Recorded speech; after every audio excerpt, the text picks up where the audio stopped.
Hello, and welcome to the Argyle CIO Leadership Forum. My name is Brittany Sullivan with Argyle, and it's great to have everyone joining us today. I have some important information to share with you, and then we will turn the floor over to our esteemed opening keynote speaker. First, we welcome you to stay socially connected during today's event. So for those of you who are active on social media, please use the hashtag Argyle Digital and follow us at Argyle Exec Forum. We would also love to hear from you. So during each session, we encourage you to submit your questions and comments in the Q&A box on your screen. Following each presentation, we have set aside time for our speakers to weigh in on your questions. Thank you again for joining us. Now let's get started. Without further ado, I would like to introduce Jack Martin, AI Ambassador at Accenture Health. We're excited to have Jack with us for his opening keynote titled Designing Minds, Object-Oriented Principles for Multi-Agent AI. Welcome, Jack, and over to you. Hi, everyone. Thank you so much for the introduction, and I'm so grateful to be here. I really appreciate it. So just a little bit of a background about myself. I started as a Python developer. I moved a little bit more over towards data analytics, and I've been very focused on AI for the last couple of years. The week after ChatGPT version 4 launched, there was a lot of LinkedIn hype that AI was going to take everyone's jobs. And I said, you know what? I'm pretty great. AI can't do my job. And I was kind of arrogant about it, but I was right. It couldn't take my whole job, but it got about I was working with it and it got about 80% of what I could do. And I was at the time I was putting out reports, and I would have done the reports I was building would have taken me about 3 months, and I was putting out reports in an afternoon. So that was the afternoon that changed my career. Since then, I built out 4,000 GPTs, most of which are on the OpenAI store. AI Gen is my handle. So if you've been on the GPT store, you've certainly seen some of my work. I'm currently working as the AI ambassador at Accenture Health. I'm supporting 3,500 users on ChatGPT Enterprise, Copilot, AWS Bedrock, and a few other tools.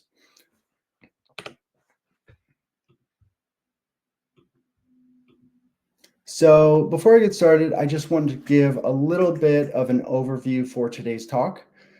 I'm going to start with some of the basics to reframe and conceptualize how we interact with AI tools, discuss some of the limitations that we will start to experience as we scale, and then dive into some of the more advanced techniques that we can leverage where we can use software design principles to improve our tools and outcomes. So, what is AI? The best way I have found to describe AI is a dream machine. The user provides some sort of an input, and then the AI tool will dream up some sort of response.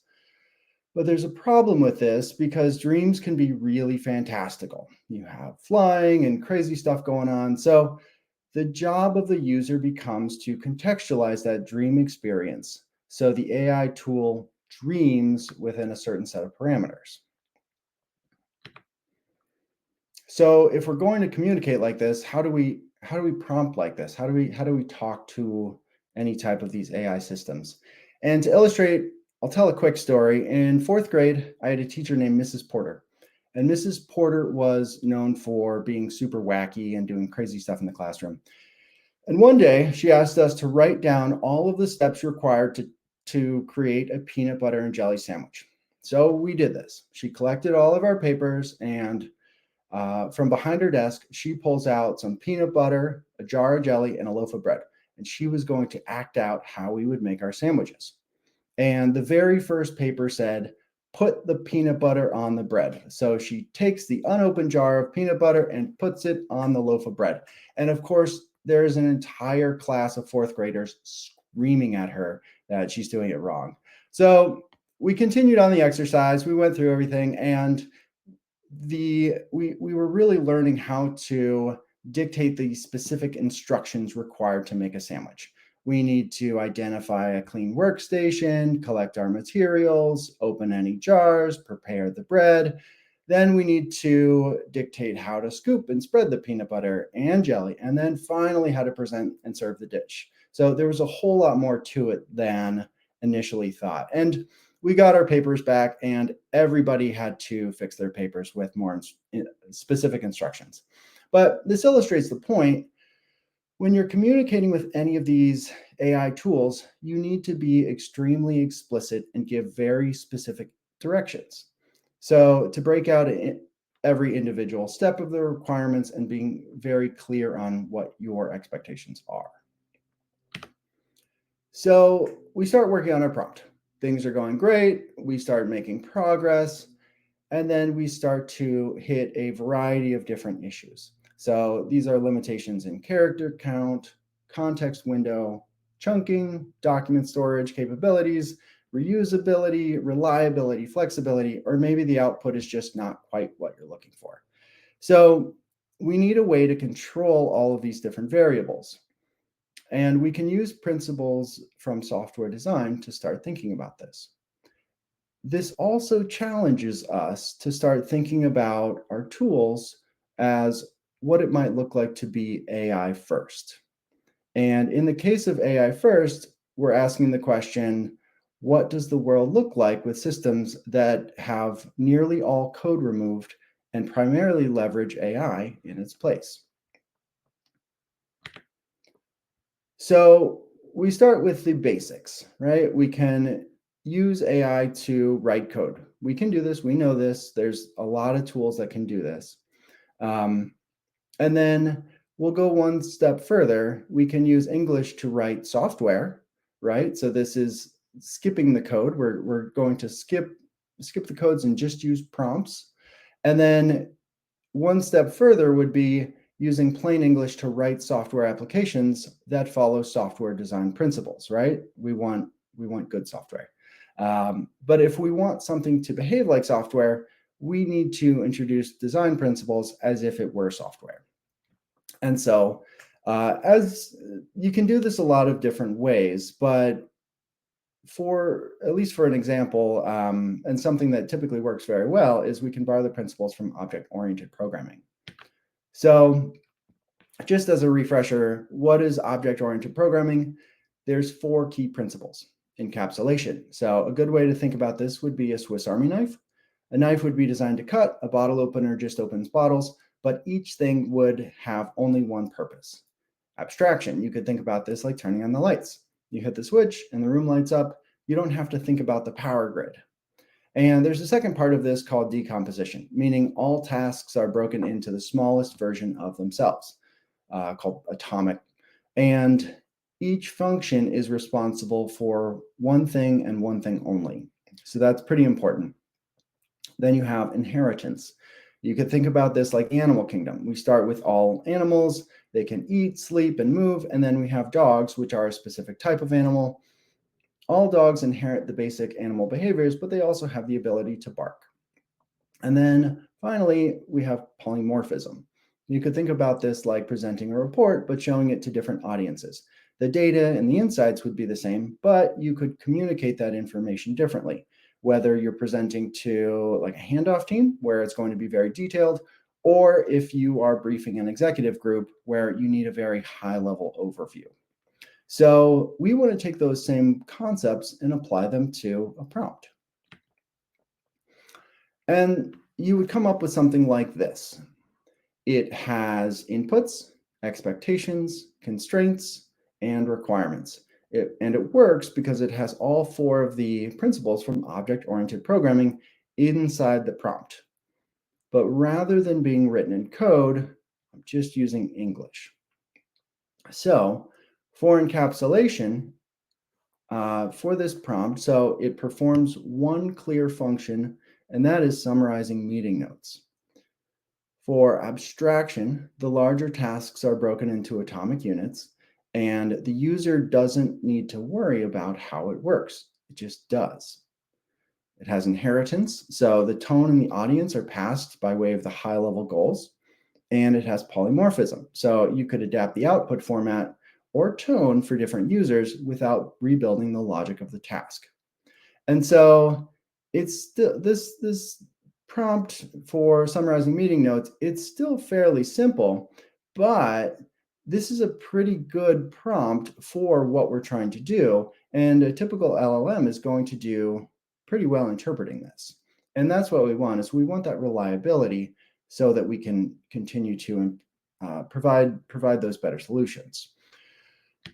So we can take this once, so we can expand on this concept once more.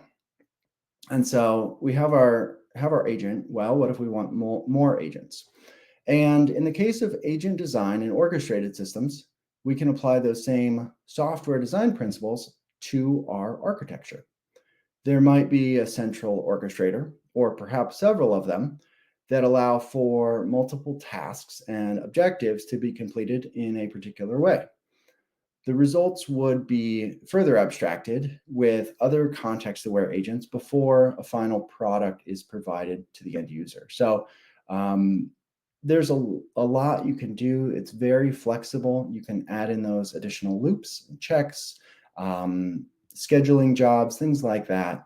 And this is a pretty big leap, but we're going from building a prompt to designing an AI-first application.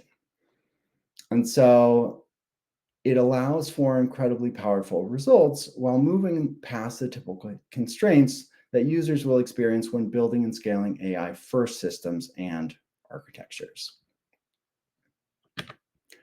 So we're looking at AI first, and a lot of these concepts, they're not here yet, but I think that we're going to get there in the next couple of years. And what does it mean to be AI first anyways? So the goal of software isn't to be software. The goal of software is to solve some sort of a problem that you have. And the goal of AI isn't to be AI, it's to solve some sort of a problem that you're giving it. And we can use AI to solve these same problems that software does, hopefully more efficiently with less effort. And ultimately, the expectation is that we can provide better final products to the users. So we still need to be asking things like, what decisions should be model driven? What data do we need? How does the human stay in control? But once you build those foundational aspects, the agents and automation pieces start to fall into place. So that's that's largely my presentation. I do want to say thank you to Argyle once more. I know that we do have a couple minutes for questions, so I will pass it back to Brittany. Excellent. Well, thank you so much, Jack, for such an insightful presentation. As a reminder, audience members can still enter questions, and we could go ahead and review a few that came through. So Jack, this first question, what distinguishes a well-structured AI system from one that's simply a collection of disconnected agents? I think the short answer is, does it work? Is it reliable? Can you test it? Can you get the results that you're looking for? And when you start to add in additional complexities, you start to have some of those same problems that we were discussing. But the idea is that we want to control. It's maybe, maybe you get a prompt that gives a yes or no answer and you can get 100% results every time. But largely, AI systems, they're built, sometimes they hallucinate, sometimes they do funny things, and that's built into those systems. It's not necessarily a bad thing. We just need ways to control those different aspects. And so adding in additional checks, testing for reliability, things like triage or doing time jobs. There are a lot of different ways you can do those checks. But I think those are all different ways to look at those systems to monitor what's going on and ensure that everything is going correctly. But I think the real answer is, does it work or does it not work? That's really what you're looking for. So, Excellent. Thank you. This next question, how should IT leaders think about aligning AI agent design with broader enterprise IT strategy and governance? So there's really two different ways to look at that. So you could either be very broad and everybody can have access to these agent building tools, or you could be a little bit more narrow and have kind of a more of a core team that builds those tools and supports that agent design. And I think it's a balance. You might have some areas where one is better than the other. Um, but it's really going, I think it really is just fitting to the problem that you are working to solve. In some cases, you might just favor one or the other. I think skills might be very important. Is building those AI agents. You might have to work with the staff to support some of those skills and learning those objectives. There's a lot of carryover from automation and teams that do automation. So for me personally, those have been very interesting conversations as far as, well, here are existing things that we're doing. How do we use those tools to enhance what we might be able to do with AI capabilities? So. Great. Thank you, Jack. Our third question: how should companies balance the cost efficiency of token based systems with the need for reliability and performance? I don't always think that the most expensive model is the best model. I think that the best model is the least expensive model that does an adequate job to solve the problem. So some of this might be using those same concepts from object-oriented programming. Um, you might just want to have a very small agent that does one function. And every time this application is looking for that function, it knows where to go. And it might just be a yes or a no, or it's going to round something to, provide a math calculation. But I what you end up doing there is there might be more requests, but they're typically smaller agents, they're faster, things like that. There is a lot of conversation around LLMs, and people are becoming very interested in small language models for some of those speed requirements and token usage, things like that, to kind of get those costs down.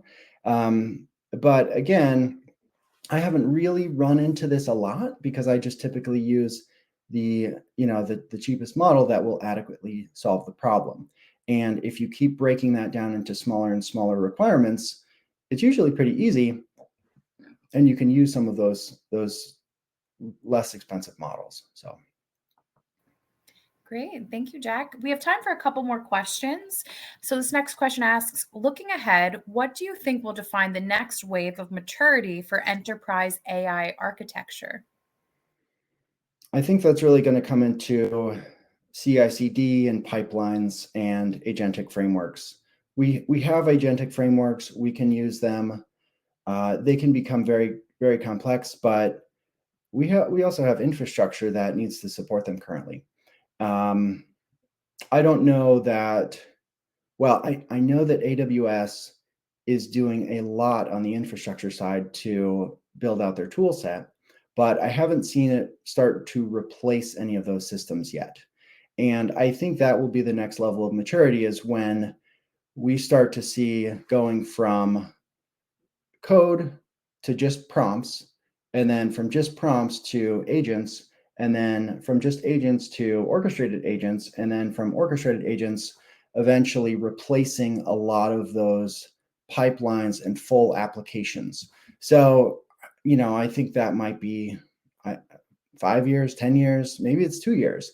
But I think that's probably where we will start to see the next level. So maybe, I guess, wave of maturity is a good way to put it. So I think it'll get there eventually. I just don't know when. Great, thank you. And we have one final question to wrap up our Q&A. What is the best strategy to implement AI in threat detection and incident response? So I think this might be platform specific. what you are looking to do, and maybe there's kind of a couple different ways to look at this. So threat detection, as in maybe you connect to Zscaler and you're using AI tools to analyze your logs and activity, things like that. So you could build agents to support that. I know there are also uh, tools that these are more third-party tools, not LLM specifically, but um, tools that would have some of those evaluation capabilities and do more of those AI incident and threat detections. Um, but I don't have a great way to do it. I think if I were to do something like that, it would be here is the connection, whether it's like an API or something, and for the agent, right, you would set that up to run on some sort of a regular occurring job to evaluate over the last 2 hours. Has anything strange gone on? Are there any issues that we need to be aware of? And if you're working in cybersecurity, you've seen a lot of those patterns, right? And so that's really what you're looking for. Is you're looking for any patterns or um, areas that might be of interest, and then just flag those and put those into some sort of a workflow that you can evaluate further. So um, I think it's probably fairly simple. You can get those third-party tools that will do a lot of that analysis. I think it just depends on your goals and the platforms that are available to you. On this, I will put in, this is kind of a slightly different topic, but there are additional security concerns when you're working with a lot of these AI tools. Um, Things like PHI, API connections, right? So when you're moving data via API, like that's its job, is to move data. So for those connections, you can open up a number of security vulnerabilities, even with tools just like ChatGPT or Copilot. If these are integrating with agent platforms or APIs via the agent, the user might not know exactly what's going on. And every request might be going to a third-party agent that's capturing all of that data. So it becomes a very interesting challenge to overcome. Is how do you understand the flow of data from these agent systems, particularly with humans, um, and build out security requirements to adequately support them. So just another note, it's kind of interesting challenges that I've been thinking about. So maybe that's kind of a follow-up there. So Great. Well, thank you so much, Jack, again for such an excellent keynote presentation. That is all we have for Q&A, but thank you again, and thank you everyone else for joining us today. This session, along with all of today's content, will be made available on demand following the event. Our next session will begin shortly at 11:35 Eastern, which will be a panel titled AI Amplified: Effortless Integration for Enterprise Innovation. Please click on the join button that will appear on your screen to be redirected, and we look forward to seeing you there. Thank you again, Jack. thank you.